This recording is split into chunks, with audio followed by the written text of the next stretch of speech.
Hi everyone. ఈరోజు India versus Zimbabwe 50-20లో India గెలిచింది. Zimbabwe toss గెలిచి బౌలింగ్కు తీసుకుంది. ఫస్ట్ బ్యాటింగ్కి వచ్చిన ఇండియా 167 రన్స్ చేసింది. 6 వికెట్లు కోల్పోయి. నెక్స్ట్ బ్యాటింగ్కి వచ్చిన జింబాబ్వే 125కే ఆల్అవుట్ అయిపోయి మ్యాచ్ ఓడిపోయింది. మ్యాచే కాదు, సిరీస్ కూడా ఓడిపోయింది. ఫోర్త్ సిరీస్ వరకే అర్థమైపోయింది జింబాబ్వే ఓడిపోయిందని. ఎందుకంటే ఫస్ట్ మ్యాచ్ జింబాబ్వే గెలిచింది, second match India, third match కూడా ఇండియా, ఫోర్త్ మ్యాచ్ కూడా ఇండియా, ఫిఫ్త్ మ్యాచ్ కూడా ఇండియా. అలానే జింబాబ్వే ఓడిపోయింది ఈ సిరీస్.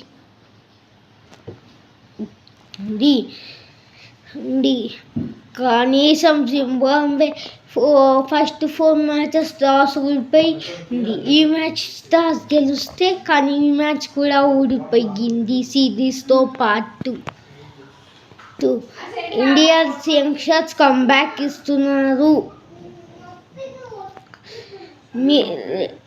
ఇంకా కొంచెం బెటర్ కంబ్యాక్ ఇస్తే వాళ్ళు చాలా బెస్ట్ డేంజరస్ యంగ్స్టర్స్ అయిపోతారు. మీరేమనుకుంటున్నారో కామెంట్ చేయండి.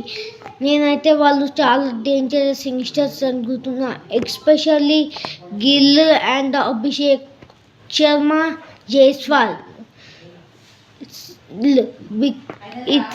ఎస్పెషల్లీ గిల్, జైస్వాల్, అభిషేక్ శర్మ. ఎందుకంటే వాళ్ళు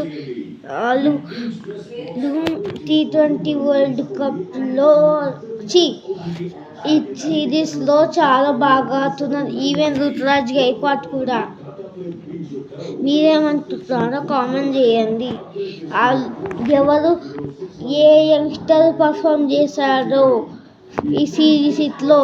నేనైతే శుభ్మన్ గిల్ అని అనుకుంటున్నా. మీరేమనుకుంటున్నారో కామెంట్ బాక్స్లో చెప్పండి. అలానే మా ఛానల్ని లైక్, షేర్, సబ్స్క్రైబ్ చేయండి ప్లీజ్.